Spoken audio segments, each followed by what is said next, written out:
Aires como de la Nación. Esteban, ¿qué tal? Buenas tardes. Sofía Barruti y Esteban Godoy lo saludan. ¿Cómo le va? ¿Qué tal, Sofía y Esteban? Un gusto. Quería empezar, si fuera posible, que le den mi teléfono a Darío, a ver si lo puedo ayudar. 11 5002 5656. Ahora yo, Darío, te lo voy a pasar. Nosotros tenemos el teléfono del senador. Bueno, gracias por esto. ¿Podemos repetir el número, Esteban? Así lo anotamos en producción. 11 5002 5656. Es WhatsApp también, así que me escriba ahí y seguramente lo vamos a poder ayudar. Bueno, Darío, ahí tenés una solución. Empezamos la nota 10 puntos, Esteban. Gracias por este contacto. Bueno, pero lo que nos compete en este momento es el tema de la paritaria docente. Bueno, ¿cuál es su opinión? ¿Qué es lo que se está haciendo? ¿Y cómo cree usted que puede llegar a haber un desenlace feliz para todos, no? Bueno, obviamente ese es el objetivo, ¿no? Que las clases comiencen el 6 de marzo, que tengamos días de clase, que no haya más días perdidos por paros. La oferta de ayer marca ese camino, ¿no? El gobierno de María Eugenia Vidal, a través del ministro Sanchezini y el ministro Lacunza y el resto de los ministros que participan de la paritaria, hicieron una oferta muy importante para el 2019, que es garantizar que no haya pérdida del salario, garantizar que todos los docentes cobren la inflación con una cláusula de renovación automática, que creo que es un paso muy importante. Y también en la discusión, en el intercambio de ayer, se habló un poco de la inversión que está haciendo el gobierno en infraestructura, ¿no? Vamos a terminar este año con más de 6.000 obras durante el gobierno de María Eugenia Vidal.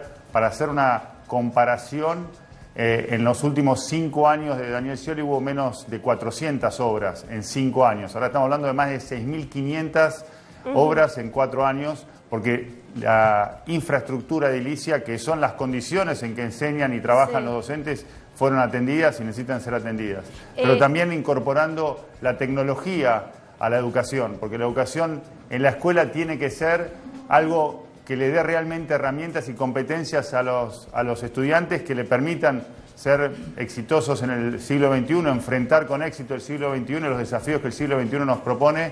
Por eso, conectarlas a Internet, como lo estamos haciendo, incorporar la robótica a la currícula. Todos los niños y niñas de quinto y sexto grado de la primaria van a tener robótica este año. Entonces, realmente no es solamente, es importante, muy importante el salario docente, pero también trabajar en las condiciones y las herramientas con las que trabajan los docentes y los estudiantes también son importantes para mejorar el aprendizaje. Senador Bullrich, yo le quería preguntar acerca de este inicio de negociación que se inició justamente ayer de la paritaria docente. ¿Qué es lo que sucede concretamente en un año electoral? Estamos hablando de un año clave y sabemos que lo político está muy, pero muy metido en lo que son las negociaciones con los gremios. Y realmente perdieron el poder adquisitivo que tuvieron antes el año pasado. ¿Qué es lo que va a suceder con esto? Bueno, primero, Sofía, sería bueno que separáramos, ¿no? Porque hay elecciones cada 2 años en nuestra provincia, en nuestro país, y sería bueno que esas elecciones no se mezclaran con las negociaciones, porque si no realmente provocan que termine siendo una interferencia muy dañina. Para dar una idea de lo que pasó en los últimos 15 años, un niño o niña que entró a los 2 años a una sala de 2 en el 2002, se graduó del secundario el año pasado, perdió 1 año de clase por paro, 179 días de paro en estos 15 años, y eso no le hace bien a la educación, así que sería bueno que no se mezclara la política. Ahora sí reconocemos, y esto lo quiero plantear con claridad porque es un punto importante el que marcás, de la diferencia que hubo en el 2018. En el 2018 el gobierno tuvo 20 reuniones paritarias con los gremios, hizo 11 ofertas, es decir, no es que no hubo un esfuerzo por tratar de acordar, no se llegó a un acuerdo porque el gobierno tiene un límite que es decir lo que puede pagar, es decir, usar el dinero con responsabilidad, porque si no pasa lo que pasaba antes, que se prometían cosas que después no se pagaban, como nos pasó cuando llegamos, ¿no? Que había una paritaria acordada en el 44%, pero no estaban los recursos para pagarla.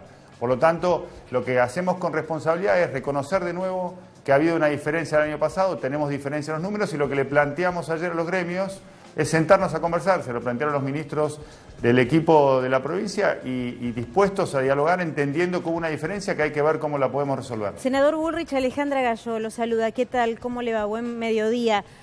¿Por qué cree usted que siempre llegamos a esta instancia? Sobre todo en la provincia de Buenos Aires, pero no es la única. A días del inicio de las clases no está resuelto la negociación paritaria con los docentes.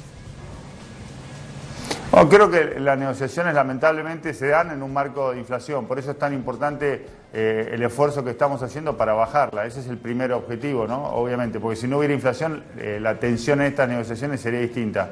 También es cierto que tenemos una provincia que estamos ordenando administrativamente, pero que realmente tenía una situación económica, financiera muy mala y que ha generado una diferencia de salario y por ende eso creo que se ha reflejado en estos 179 días de paro. Por eso también me parece importante buscar otros caminos de protesta. En la Ciudad de Buenos Aires, donde teníamos diferencia con los gremios, tuvimos 4 años sin paro. Los últimos 4 años de gestión del entonces jefe de gobierno, Mauricio Macri, fueron sin paro. Por lo tanto, hay un camino distinto al paro y creo que sería bueno buscarlo. Y después, obviamente, seguir haciendo el esfuerzo para que no haya inflación y estas negociaciones no tengan la tirantez que tienen, ¿no? ¿Por qué hay tanta diferencia, no solo en las paritarias que se negocian, sino en las condiciones en las que se negocian o en la disposición, si usted quiere, de ambas partes cuando se discuten paritarias docentes en la Argentina? Hay actualmente 10 provincias de las 24 que están en negociación, solo 2 cerraron, Mendoza, por ejemplo, y Misiones en 23%, y otras que no empezaron a discutir. ¿Por qué esta situación tan despareja que hace que después el inicio de clases y la real cantidad de días de clases sea tan dispara a lo largo del país? Bueno, justamente, primero, la situación de las provincias es dispar, hemos ido mejorándola. Recuerdo cuando llegué al Ministerio de Educación Nacional en el 2015, había 10 provincias que no tenían para pagar salario. Es decir, realmente lo que ha hecho el gobierno federalizando la distribución de impuestos, el gobierno nacional, el gobierno del presidente Macri, federalizando la discusión, la distribución federal de impuestos, ha mejorado la situación de las provincias, pero todavía, y esto es un tema importante, hay provincias donde vienen arrastrando mucho tiempo de retraso salarial. Chaco, Formosa, hay provincias que realmente han tenido en el pasado muchos problemas para cerrar paritarias y muchos días de clase perdidos. Le quería preguntar, senador, acerca de la subejecución del presupuesto. ¿Es posible hablar de subejecución del presupuesto con respecto a la educación? ¿Y qué autocrítica hacen de la gestión de Cambiemos con respecto a la construcción de jardines de infantes? Bueno, hemos marcado, primero la ejecución viene dándose correctamente y la verdad que uno ve la ejecución en términos generales que se está dando bien tanto a nivel provincial como nacional. Sí, y hay un punto, hemos hecho una autocrítica respecto a los jardines de infantes porque hubo una empresa que había ganado la licitación con muy buenos precios, por debajo de los precios a los que se había licitado, pero que luego no pudo construir los jardines. Ya se está resolviendo la situación con cada una de las provincias. Lo sigo muy de cerca porque fue un proceso que inicié yo como ministro y que continuó luego el ministro Finocchiaro, pero ya se acordó con las provincias que han sido afectadas por esta licitación para terminar los jardines durante este periodo lectivo. Bueno, Esteban, gracias por este contacto. Esperemos que sí, que estas negociaciones lleguen a buen puerto y que además la gente tenga no solo la sensación, sino la certeza de que todas estas obras que usted estuvo diciendo recién, las pueda llegar a ver y que las sienta como propias para poder desarrollar a sus hijos, desarrollar esa actividad. Gracias, Esteban, por el contacto con Crónica al mediodía.